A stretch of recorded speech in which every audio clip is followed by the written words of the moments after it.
নমস্কার, গুরু কিপাহি কে বললাম। আজকের আলোচ্য বিষয় হলো জুয়া খেলে সর্বশান্ত হওয়ার সংযোগ। জুয়া খেলে সর্বশান্ত হওয়ার সংযোগ। কোনো জাতকের পিতামাতা এসে বলছে যে স্যার দেখুন তো, আমার ছেলে জুয়া খেলে সব শেষ হয়ে যাচ্ছে, লাইফটা একদম তছনছ হয়ে যাচ্ছে।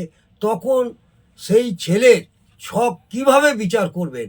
তার জন্মকুণ্ডলীটা যদি থাকে তাহলে কিভাবে বিচার করবেন? না হলে জন্মকুণ্ডলীটা একটা বানিয়ে নিয়ে তার ডিওবি টিওবি পিওবি নিয়ে দেখে নেবেন তার পঞ্চম ভাবের সঙ্গে লগ্নভাব এবং দ্বাদশ ভাবের সংযোগে স্থাপন কোথায় করেছে। প্রথমে বলি, আজকের আলোচ্য বিষয় হলো জুয়া খেলে সর্বশান্ত হওয়ার সংযোগ।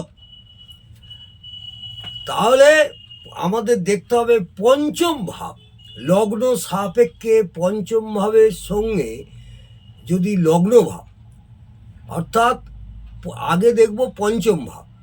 পঞ্চম ভাব থেকে আমরা সন্তানের বিচার করি। আপনারা জানেন, যেসব জ্যোতিষ ভাইরা জ্যোতিষ চর্চা করছেন, ভাই বোনেরা জ্যোতিষ চর্চা করছেন বা জ্যোতিষ শিখছেন বা নতুন জ্যোতিষ প্র্যাকটিস করছেন, আশা করব আপনাদের অনেকটাই লাভবান হবেন এবং উপকৃত হবেন।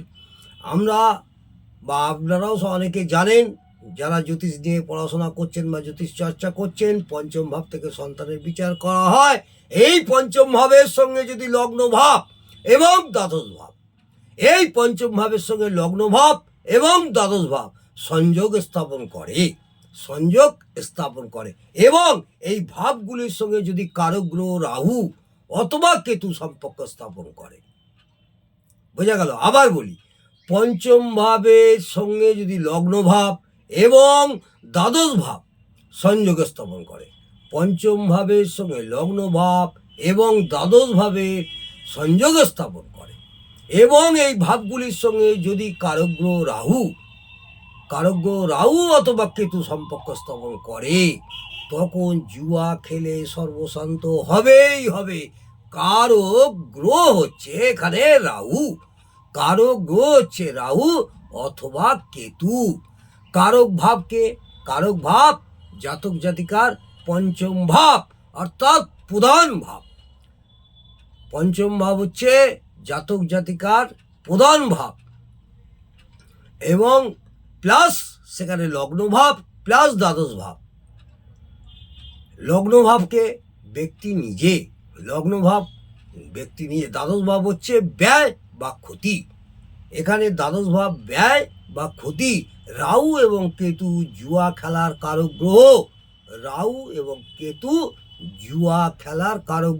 তাহলে বোঝা গেল একটা জাতকের ছক কিভাবে বিচার করে কেন সেই জাতক জুয়া খেলে সর্বশান্ত হয়।